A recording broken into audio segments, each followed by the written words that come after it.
You're eating clean, hitting the gym, maybe even walking 10,000 steps. But 2 hours after lunch, you're face down on your desk, fighting the urge to nap. Your so-called healthy grilled chicken and rice bowl just knocked you out harder than a bad night's sleep. And that stubborn belly fat, still there, still holding on like it's got a personal grudge and you don't like it. Here's what nobody tells you. It's not what you're eating, it's how you're eating it. If you fix this one thing, literally the first few bites, everything changes. Energy stabilizes, cravings drop, fat loss becomes inevitable instead of impossible. So let's fix it. Hi, I'm Shanil Dhiren. I'm a strength and rehab coach and competitive bodybuilder.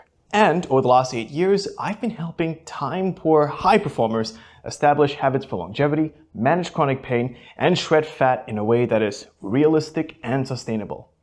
Most people blame the food itself. Carbs make me tired. I shouldn't eat rice. Maybe I'm gluten intolerant. But the real issue is what happens after the meal hits your bloodstream. When you eat carbs first, bread, rice, pasta, even fruits, your blood sugar spikes fast. Your pancreas dumps insulin to handle it, and that insulin surge does two things. One, it shuttles glucose into your cells so aggressively that you get a rebound crash about 60 to 90 minutes later. The brain fog hits, fatigue, that 3 p.m. snack attack, and that crash that most people hate, especially when they feel it on that post-work drive home.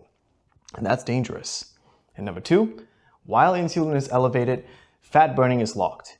Your body's in storage mode, not fat burning mode.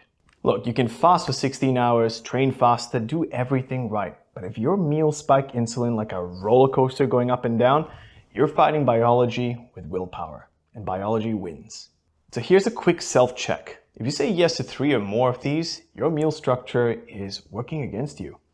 You feel tired or foggy 1 to 2 hours after eating. You crave snacks between meals, especially at night. You get hangry if you skip a meal.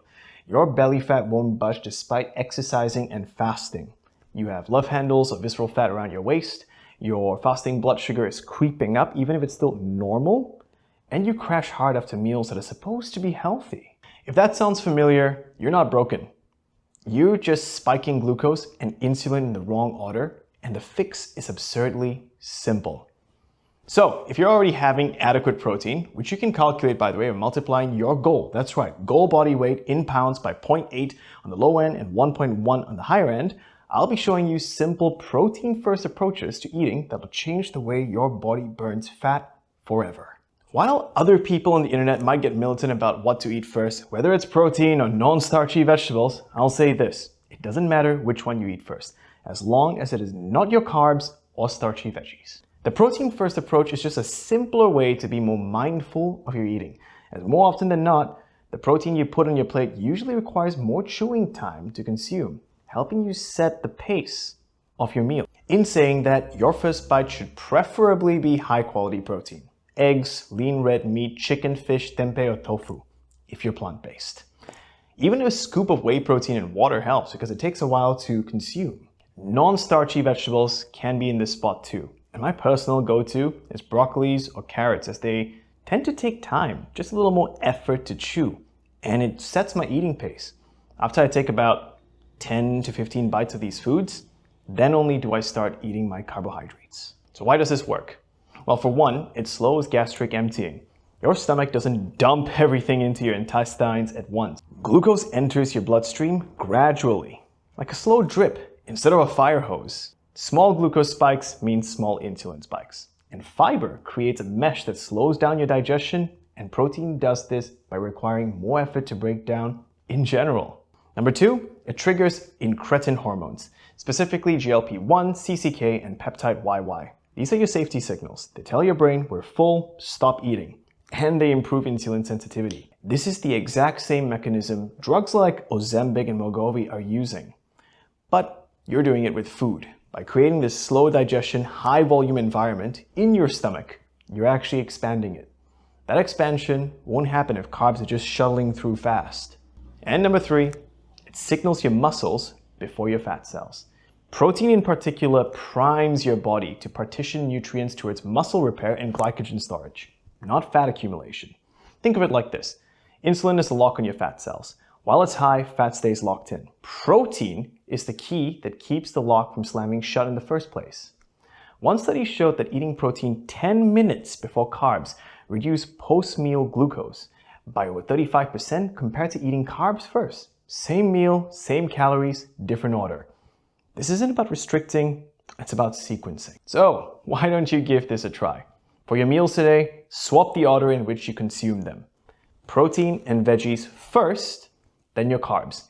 Let me know in the comments if you notice feeling fuller far quicker, or even if you don't have that post-meal sluggishness that we all dread. Okay, so what does this look like on an average day? Well, for example, breakfast could be 2 eggs followed by a bit of sauteed veggies, or one of my favorites, oats and protein, because the overnight oats is also high in fiber, so it actually slows your digestion down. Adding berries can help here as long as they're not too sweet.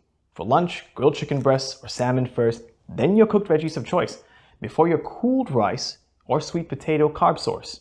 So these are resistant starches, which don't spike insulin as much as their freshly cooked counterparts. And if you want me to do a deep dive on that in a separate video, just let me know in the comments section below. And for dinner, steak or tofu first, then your pot of cooked zucchini, broccoli, bok choy, really any vegetable of your choice. And complete the meal with your rice or pasta. Now, if you're in a restaurant, I'd recommend ordering protein and veg first. Eat them first while you wait for everything else, then dig into the sides.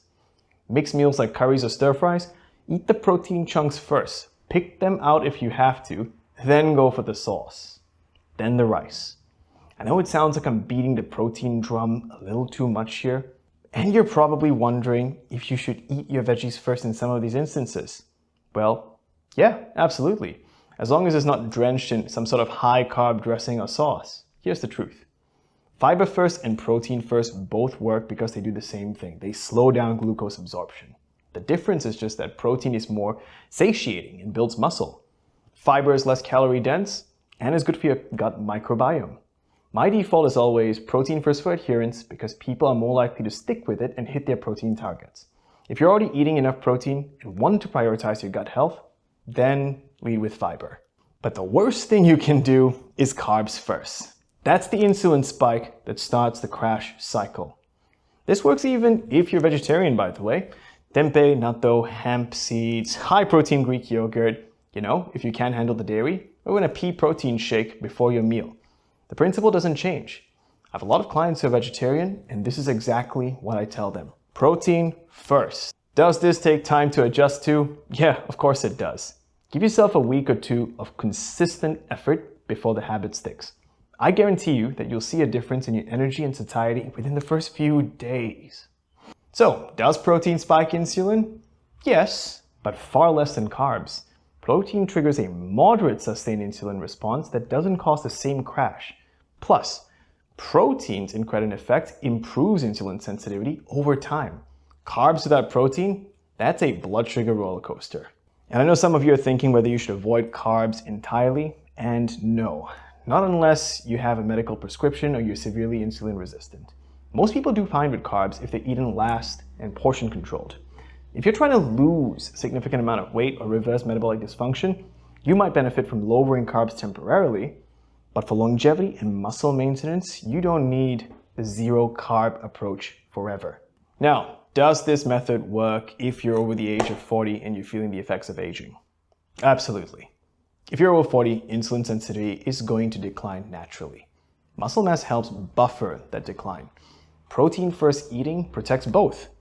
This is about protecting your metabolic health for the next 30 to 40 years, not just the next 30 days. Now, I hear some of you asking me, what about fruits? They're good, right? Well, yes, fruit's good, but it's still a sugar source, even if it comes with fiber. Eating it last blunts the spike. As a snack, I'd recommend preparing it with high-protein Greek yogurt, or you can consume it as a pre-workout snack so that you're effectively using the glucose release. Now, does it matter if your protein sources are organic or non-organic? Like, what's the deal there? Realistically, eat what is available to you. As long as it is a protein-first approach, it really doesn't matter. The protein-first approach wins every time. Don't let perfect be the enemy of good enough. We're missing the forest with the trees here.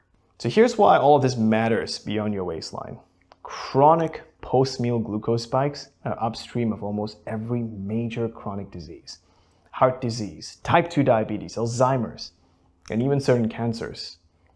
Every time you crash after a meal, that's your body telling you, hey, we're not handling this fuel source well. Fix that signal and you'll not only start losing belly fat, you'll be reducing systematic inflammation, improving vascular health, protecting your brain, stabilizing your energy, and getting that lean waistline. Now, these aren't just vanity metrics. They're biomarkers of a body that's aging better. So here's your summary protocol. 30 to 40 grams of high quality protein with every meal. First bite every time with non-starchy vegetables second, followed by carbs. Aim for about 2 to 3 meals a day with a snack, and that's optional. Hit roughly 1 gram of protein per pound of your ideal body weight. Spread them across those meals. And the best time to lock these in is the first meal of the day because it sets your glucose baseline, post-workout because your muscles will need repairing, and dinner so it stabilizes your overall cravings. So just do this for 7 days, track your energy, track your cravings, and see how your clothes fit as well. You'll probably notice a difference faster than you think. If you want a step-by-step breakdown of this, plus a simple meal template you can plug and play with, I've actually created a free guide called the Protein Mastery Toolkit, and it's linked down below. It comes with meal examples for 50-gram proteins every single day that you can plug and play, and different techniques and protocols you can use throughout your week. Grab it, use it, let me know how it goes, and don't forget to like and subscribe. We're building a crew of people who refuse to age like everyone else.